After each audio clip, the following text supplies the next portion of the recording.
If you take Hugh Jackman fighting robots and a story that has more heart than you'd expect out of this mix, you'll get Real Steel. Spoilers ahead. The 2011 film directed by Sean Levi tells the story of Charlie, a former boxer whose career ended because of technology and his rocky relationship with Max, his son. On the surface, Real Steel may look like another one of those sci-fi films that bombard the audience with futuristic stuff and end up basically being a CGI extravaganza. There is CGI here and futuristic elements, but it's done in a not so on your face way. I'd say it's just enough so that we get it's not set in the present, but in a not so distant future. The fighting robots are cool to watch, but what is the core of the film is Charlie and Max. Max is the son of divorced parents, and Charlie isn't the greatest, most present dad in the world. He may even come up like a bit of a douche. At the beginning of the film, it's hard to predict how these two are gonna get along. We can see that Max is passionate about fighting too, with robots, of course. Charlie fights with robots because that's his only real skill.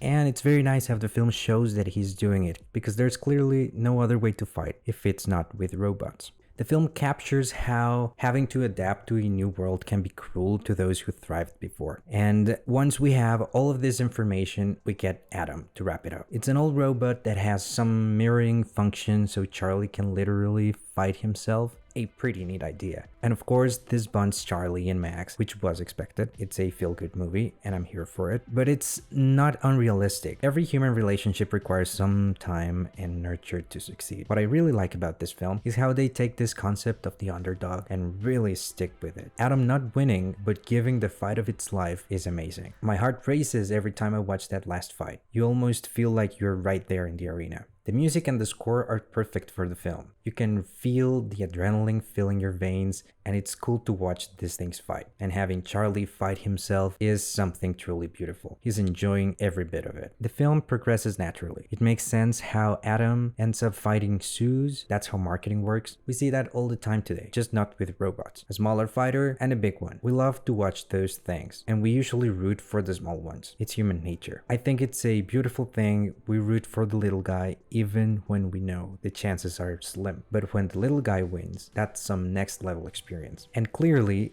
the undertones refer to Charlie metaphorically fighting for his son while he is literally fighting, unlike he did before at the beginning of the film. There's a lot of emotion to this film. The way it's shot is really nice, and the CGI looks great. I remember going out of the movie theater and wanting to punch something. It's that kind of movie. Some people may call it a bit cheesy, and it is a bit cheesy, but that's not bad here. It's hard to make a movie about futuristic fighting robots and a broken dad-son relationship that ends nicely without it being cheesy. And when I watched this as a kid, I was okay with Adam not winning because it was technicality. We all saw him fight, and I think that's very valuable. We won't always win, but as long as we give a good fight, that's what matters. Thank you for watching. See you next time.